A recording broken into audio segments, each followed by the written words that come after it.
Saboreando la palabra de Dios. Un espacio donde encontrarás la reflexión del Evangelio de lunes a sábado. ¿Qué tal, mis queridos hermanos y hermanas en Cristo Jesús? ¿Cómo se encuentran el día de hoy? Hoy 20 de febrero del 2025. El Evangelio de San Marcos capítulo 8 versículos del 27 al 33 se nos va a presentar un episodio donde Jesús va a cuestionar a sus discípulos y les va a preguntar, ¿quién dice la gente que soy yo? Empezaron a contestar los discípulos de lo que habían escuchado del pueblo de Israel, de los judíos. Algunos dicen que eres Juan el Bautista, otros que Elías, otros que alguno de los profetas. Es decir, la gente veía en Jesús un signo de Dios, como un profeta grande.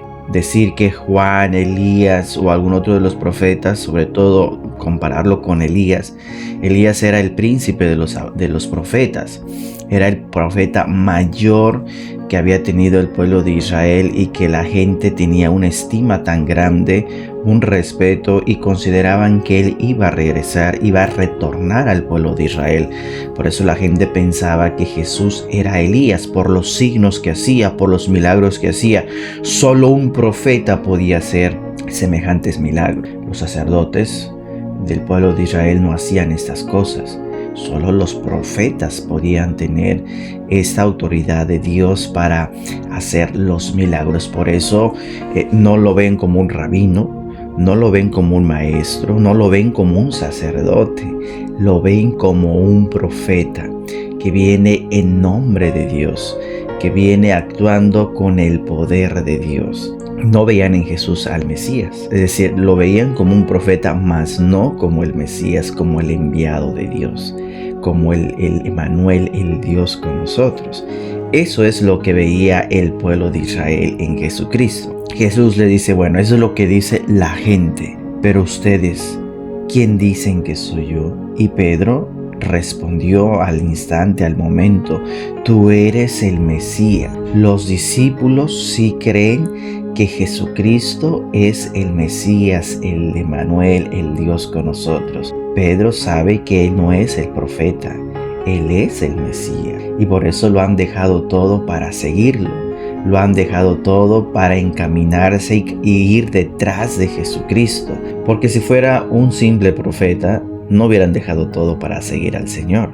Lo dejaron todo porque entendieron que Jesucristo era el Mesías. Ahora bien, esta inspiración de Pedro sabemos que no viene de la carne, como lo va a decir en otra parte San Mateo, sino que era inspiración divina, inspiración del Espíritu Santo, lo mueve a hacer su profesión de fe.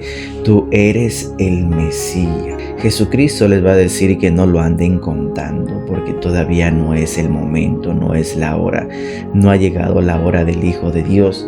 Sin embargo, Jesús va a anunciar su pasión y muerte y resurrección.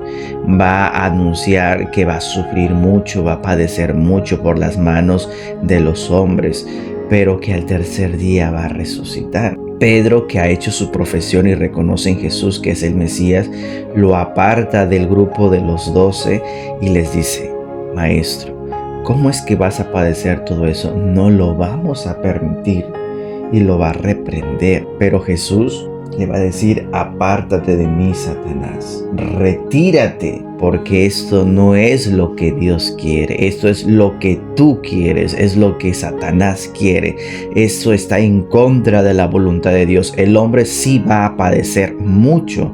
El Hijo del Hombre a eso ha venido. Así que tú no puedes hacer un obstáculo para que se cumpla la voluntad de mi Padre Dios. Y va a reprender a Pedro y le va a decir, apártate de mí, Satanás. Vean, Pedro quiere oponerse al plan de Dios, pero no es Pedro, es movido por el espíritu del mal, es la carne que lo lleva a hacer esto. Vea, por un lado viene la profesión de Pedro que reconoce que es el Mesías, pero por otro lado se opone a la voluntad de Dios. Sabemos que no es Pedro, es movido por el mal para esta acción que quieren poner a prueba a nuestro Señor Jesucristo. Vean, con esta actitud podemos darnos cuenta, la actitud de Pedro, que por un lado el Espíritu Santo nos puede mover hacer el bien, pero por el otro lado también el espíritu del mal puede actuar en nosotros y nos puede llevar a oponerse a hacer la voluntad de nuestro Padre Dios en nuestra vida. Y es que es algo constantemente que a veces los discípulos y los hijos de Dios pues nos vamos a enfrentar en la vida diaria, la oposición a hacer la voluntad de Dios. Y esto no viene de Dios, eso viene del mal, viene de la carne, viene de Satanás. Pero cuando nosotros nos encaminamos a hacer el bien y a hacer su voluntad, esto sí viene del Espíritu Santo. Ahora viene la pregunta: ¿quién es Jesús para ti? Una persona como un profeta, como lo veían los judíos, una persona milagrera en el que te puede dar lo que quieres cuando quieres, o es que reconoces en Jesús que es el Hijo de Dios, que es Dios mismo, el que te va a salvar, que es el único Señor y Salvador de tu vida y en quien quieres seguirlo por toda la vida, o solamente quieres de Él cuando tienes una necesidad. Ahora bien, viene la siguiente pregunta.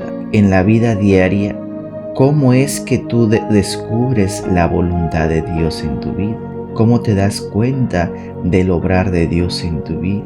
¿O es que te dejas llevar por la carne o por el espíritu del mal y siempre estás en oposición a hacer la voluntad de Dios en tu vida? Bueno, son los cuestionantes que nos hace hoy la palabra de Dios en torno a lo que se nos presenta en el episodio. Que nuestro Señor Jesucristo nos dé la gracia siempre de saber cumplir la voluntad de Dios en nuestra vida, que sepamos descubrir a Jesús en la vida diaria y podamos escuchar su voz y encaminarnos a hacer su voluntad. Yo los bendigo en el nombre del Padre, del Hijo y del Espíritu Santo. Se despide su hermano y amigo en Cristo Jesús, Diácono Mario. Que todos tengan un excelente día. Abracitos para todos. Te invito a que compartas esta reflexión con tus contactos y en tus redes sociales. Y si aún no te has suscrito, te invito a que lo hagas y déjanos tu like. También puedes encontrarnos en Facebook, Saboreando la Palabra de Dios.